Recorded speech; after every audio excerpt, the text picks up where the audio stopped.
Answered in kind. 82. Respectfully, your thoughts and feelings matter. That should not be a controversial sentence. It should not be a radical utterance. It should not be mistaken for compromise, nor for permissiveness, nor for moral collapse. It is among the most elementary recognitions of human dignity. That a person is not a stone to be stepped over, nor a vessel to be talked at, nor a target upon which doctrine may be discharged without consequence. To say to another, in effect, your interiority is irrelevant, your pain is irrelevant, your perception is irrelevant, because I possess a citation and you do not, is not respect of any recognizable species. It is dismissal wearing church clothes. It is contempt with a polished hymn-line. It is indifference perfumed as righteousness. And let us speak plainly. Very few souls have ever been hauled nearer to light by being told that their humanity does not matter. Very few have ever been coaxed toward mercy by being met with coldness. Very few have ever found healing in being informed that their anguish is subordinate to someone else's certainty. More often, such speech drives the heart inward, away, shut. It does not illumine. It estranges. It does not tend the ember. It blows ash over it. If one's professed creed extols love, mercy, patience, compassion, understanding, and yet one's living conduct evacuates these very qualities the instant one encounters discomfort, difference, ambiguity, poverty, queerness, vulnerability, or grief, then what, precisely, is one being obedient to? The teaching, or the tribe, the spirit, or the slogan, the Christ, or the crowd's preferred caricature of Christ?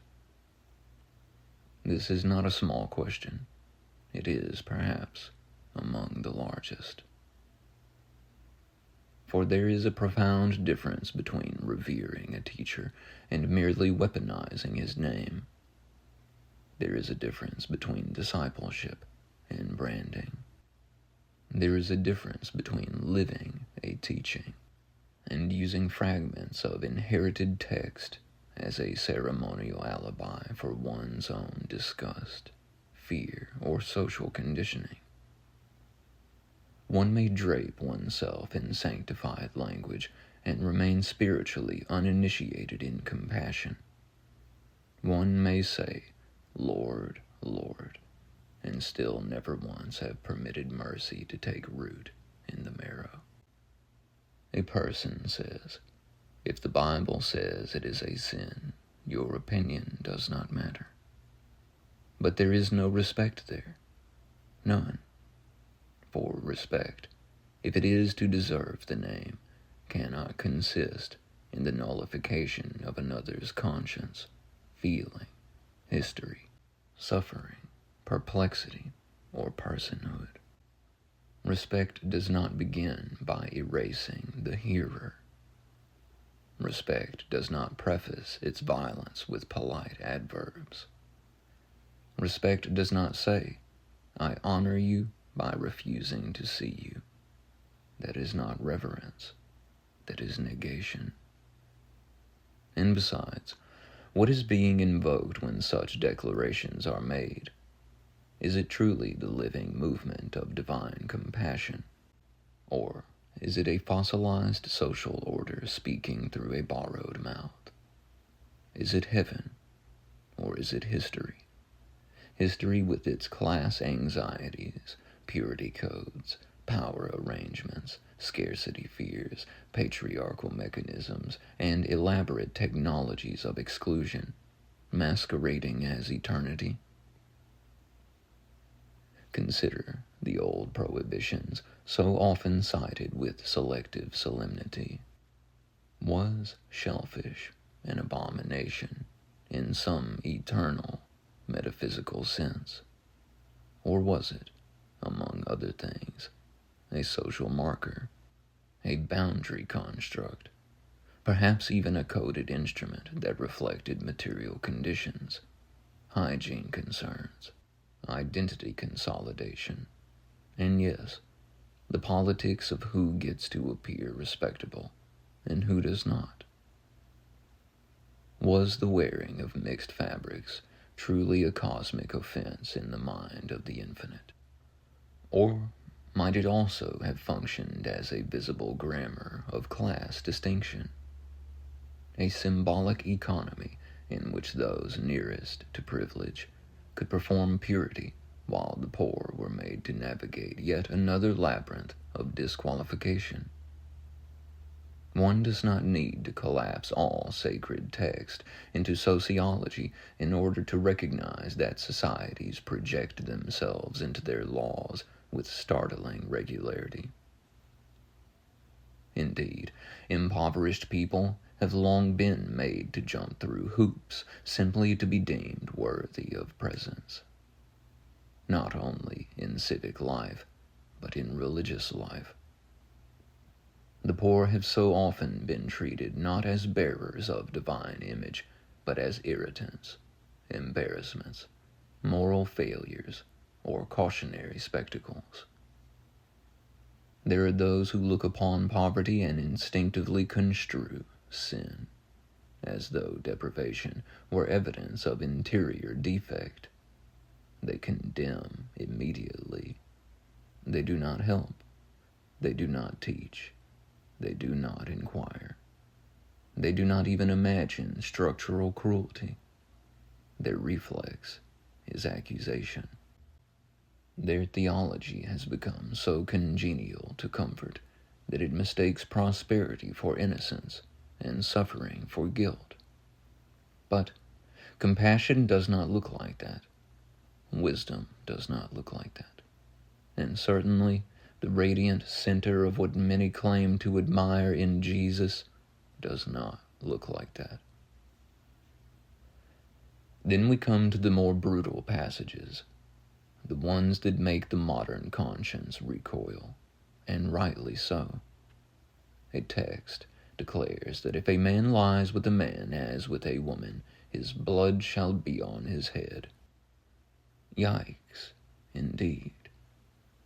Something is certainly being revealed there, but perhaps not what its defenders suppose. For one must ask, with sober seriousness, who exactly is expected to put blood on whose hands? Who is being tutored by this logic, and who, in actual practice, has too often been eager to volunteer for the role of executioner in spirit, if not in literal deed? One may say with absolute confidence, I will not do that. And neither, if we are to take the witness of mercy seriously, is Jesus going to do that. So then who are we apprenticed to when our instincts tilt toward annihilation, humiliation, expulsion, or sacralized contempt? What teacher are we learning from, really?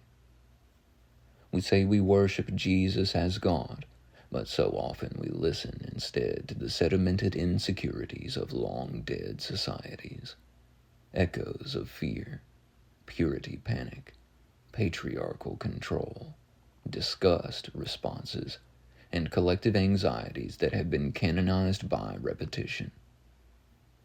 Many labor with breathless intensity to keep these old projections alive, as though the survival of cruelty were itself a sacred duty. There are those so fixated upon their own aversion, their own nausea, their own terror at the thought of resembling those they reject, that rather than simply thanking God they themselves are constituted as they are, they dream instead of moral extermination. They wish to erase brothers and sisters under the sign of holiness. That is not discipleship. That is panic enthroned. So, no, in such moments we are not truly learning from Jesus. We are being obedient to absent masters, to empires of mind no longer walking the earth except through us, to ancestral apathies, to institutional reflexes, to social cruelties so old they have acquired the patina of inevitability. We are being formed not by love, mercy, patience, compassion, understanding, but by the attritional grind of inherited hardness. And if we have dipped out of even one of those, love, mercy, patience, compassion, understanding, we still have work to do. This is not condemnation, it is diagnosis. For one who lacks compassion may possess doctrinal fluency and yet remain spiritually underdeveloped. One who lacks patience may speak endlessly of God and still know almost nothing of the divine temperament. One who lacks understanding may cling to precision in wording while failing in the grammar of the heart. And what, after all, is the test? Many speak as though the great examination of the soul consists in verbal correctness, in allegiance to the proper label, in the successful repetition of authorized phrases. But perhaps the test is much less theatrical and much more exacting. How often are you faced with an opportunity to help a brother or sister and choose instead to condemn? How often do you dismiss another's thoughts and feelings because their existence troubles your framework? How often do you prefer the safety of simplification to the labor of understanding?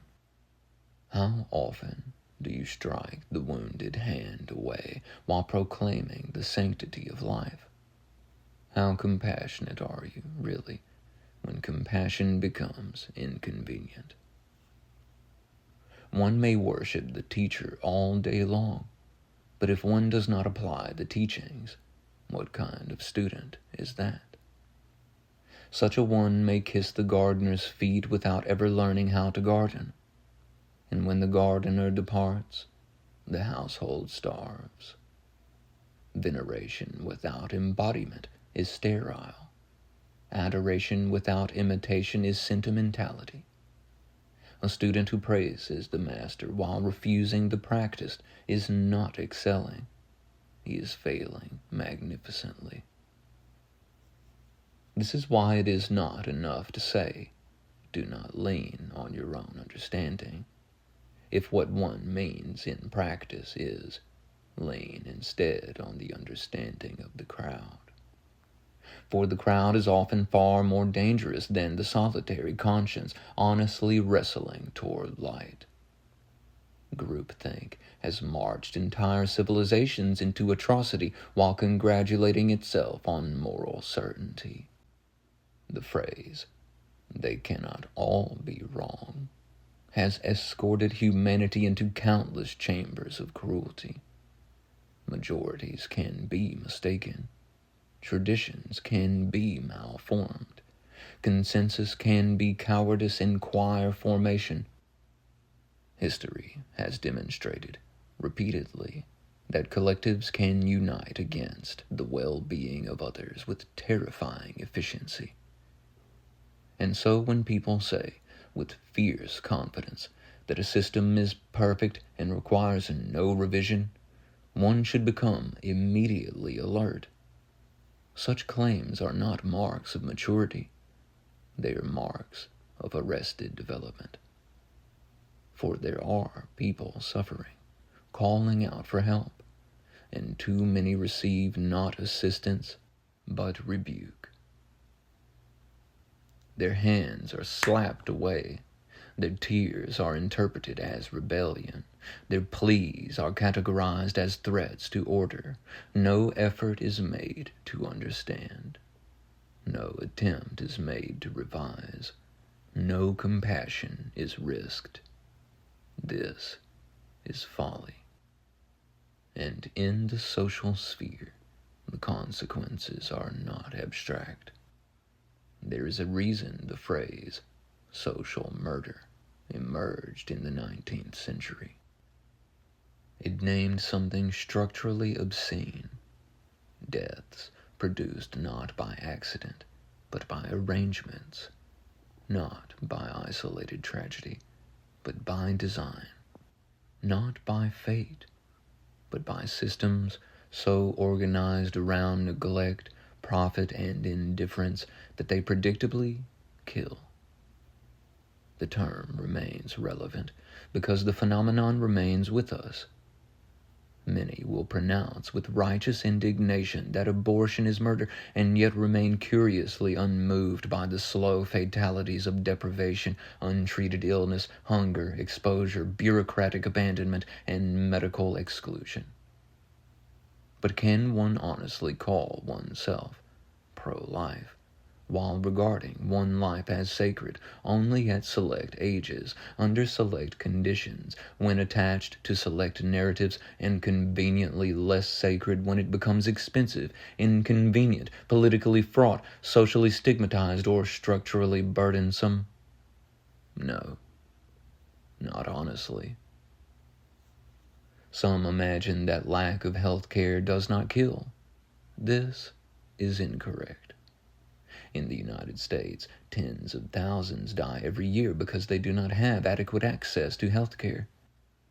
That is not a random sadness drifting free of agency. It is not mere tragedy in the sense of impersonal misfortune.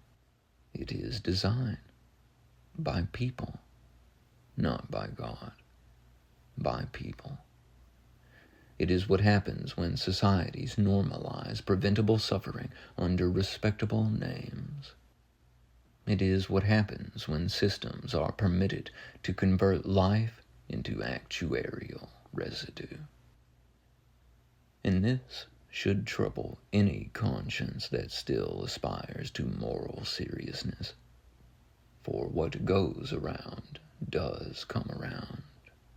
Not in the cartoonish sense of simplistic cosmic bookkeeping, but in the deeper moral sense that what a society sends outward eventually reconstitutes the atmosphere in which it must itself breathe. Judge not, lest ye be judged, is not merely a mystical warning about divine retaliation. It is also an observation about reciprocity of consciousness. The sneer one hurls abroad returns as a climate. The contempt one sanctifies becomes cultural weather. The indifference one tolerates in institutions coagulates into conditions that swallow one's own descendants. This does not mean one should allow harm to persist unchecked. It does not mean love is passivity. It does not mean compassion has no spine. Rather, it means one need not dwell in vicious ideation in order to confront injustice. One may resist without becoming inwardly colonized by hatred. One may radiate love and compassion like a radio tower, while still dismantling cruelty and refusing the perpetuation of harm. But then the question becomes unavoidable. How much harm do we in fact permit to persist? How many people are starving in their homes while food sits down the road? How many people are medically abandoned while wealth accumulates in obscene towers?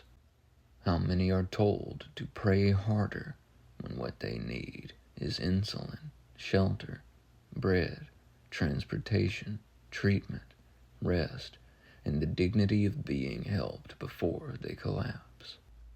People speak of the nation as though it were pristine, perhaps even uniquely favored, perhaps even Christian in some triumphant civilizational sense.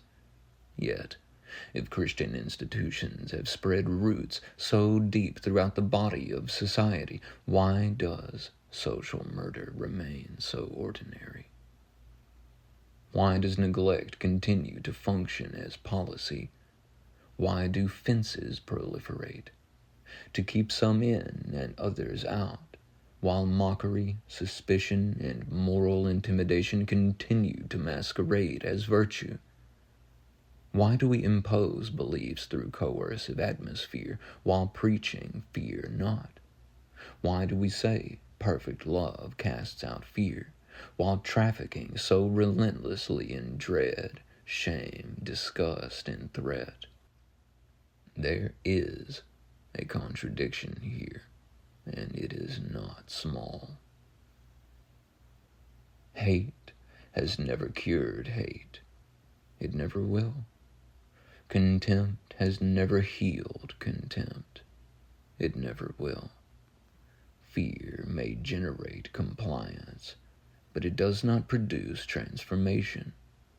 Shame may silence behavior, but it rarely illumines understanding.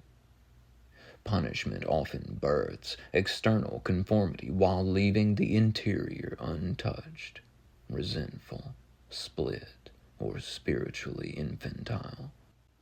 Shame and blame are impoverished pedagogues. They are threadbare teachers. They can make a person flinch. They can make a person hide. They can make a person lie, but they do not reliably make a person whole. So why do we not teach self-correction? Why do we not teach self-mastery? Why do we not teach emotional intelligence, self-reflection, deepened perception, compassionate reasoning, the ability to recognize projection, the ability to metabolize disgust without translating it into law or cruelty? Why do we not teach people how to think, rather than merely what to repeat? We live amid compendiums of knowledge pressed warm against our palms. Millions of books exist. Histories, linguistics, anthropology, textual criticism, philosophy, psychology, ethics, mysticism, sociology, medicine, trauma studies, cultural analysis, many of which could help a person understand Scripture more deeply, more honestly, more contextually, more humanely. But many churches do not tell you about such books. Why would they? Inquiry complicates control. Nuance destabilizes simple hierarchies. A person who can think historically is harder to herd. So one hears, do not lean on your own understanding. And too often, the lived translation is not enter humility before truth, but rather defer to approved interpretations, distrust your conscience, and submit to the crowd's borrowed certainty. But the crowd's understanding is no guarantor of wisdom.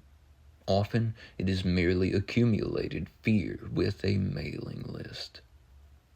And beneath much of this, there is a deeper sadness. We have not even truly been worshiping the teacher.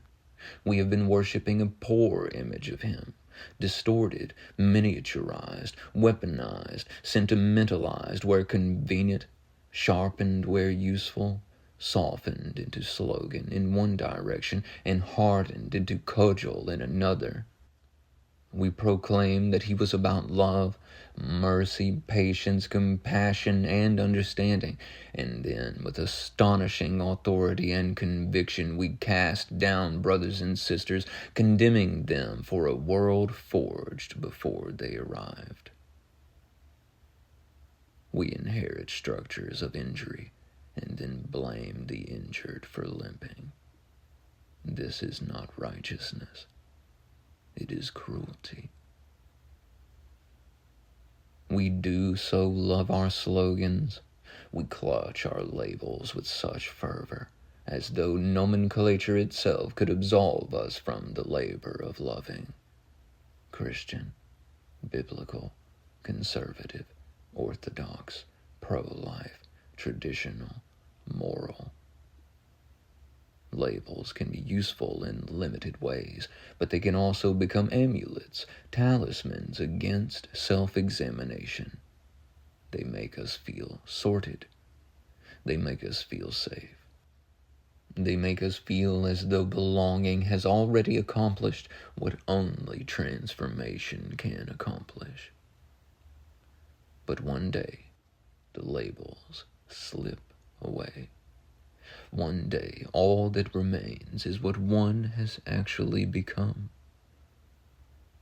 And what then, when one stands naked before the infinite? The truth is, one already does. It is just that many are not ready to see it. And perhaps that unreadiness is itself bound up with shame.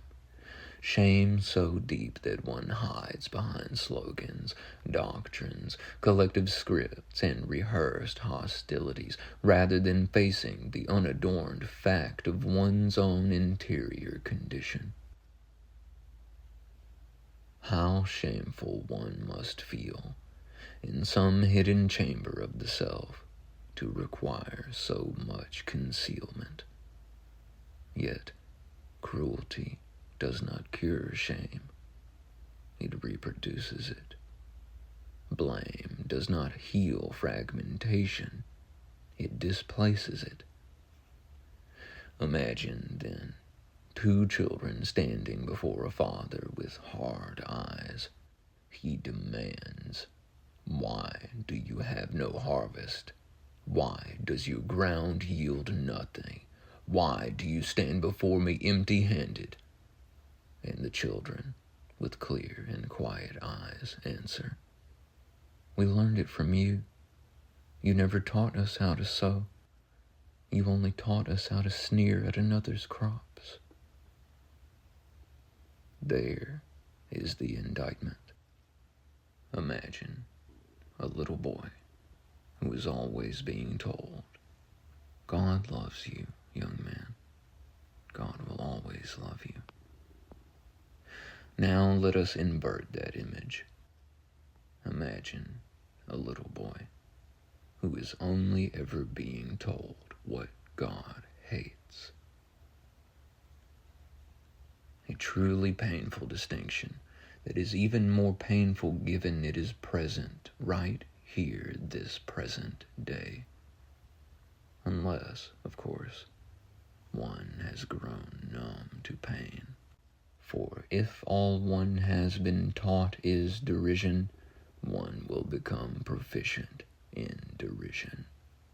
If all one has been shown is contempt, one will become articulate in contempt.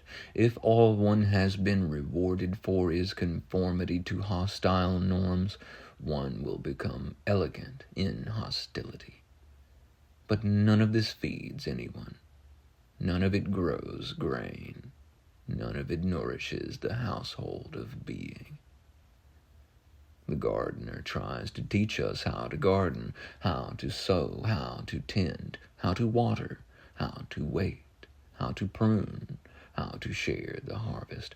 But if we spend all our time kissing the gardener's feet, exclaiming over his greatness, making banners with his name on them, and never once placing our own hands in the soil, then when the season changes, we starve. Not because the teaching failed, but because we refused apprenticeship. So again, what is the test? It may be this. Can you help when help is required? Can you understand before you condemn? Can you be moved by suffering that does not resemble your own? Can you refrain from making your private disgust into public law? Can you tell the difference between consequence and punishment, between care and control, between conviction and contempt?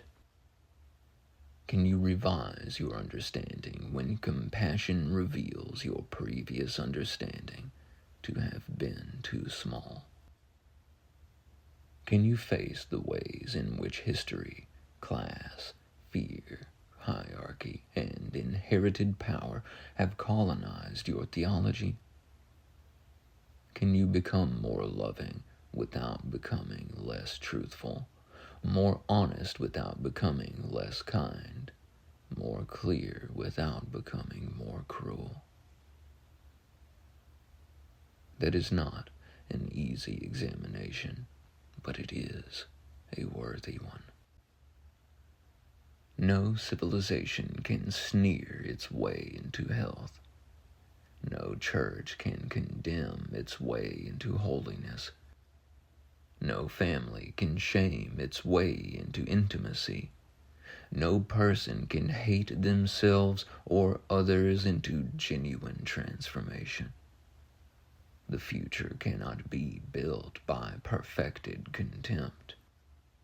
It requires another architecture entirely, one made of mercy with bones, compassion with discernment, truth with tenderness, courage without brutality, patience without passivity, understanding without condescension. We need a moral imagination capacious enough to recognize structural harm, intimate enough to honor individual feeling, rigorous enough to reject cruelty, and luminous enough to remember that every person one meets is carrying an interior world one has not fully seen. We need spiritual vocabularies that do not merely sort the pure from the impure, but heal the severed, educate the unformed, feed the hungry, protect the vulnerable, and teach people how not to reproduce the violence that made them. We need fewer slogans and more conscience, fewer crowds and more courage, fewer labels and more lived mercy, fewer adored images and more embodied teachings. And perhaps above all, we need to recover the scandalously simple truth that another person's thoughts and feelings matter. Not because all perspectives are equally wise, not because discernment disappears, not because one must affirm every conclusion another reaches, but because to refuse the humanity of the other is already to begin departing from the light one claims to defend. So let it be said without embarrassment and without dilution. Respectfully, your thoughts and feelings matter. Your suffering matters. Your bewilderment matters. Your questions matter. Your dignity matters. Your hunger matters. Your life matters.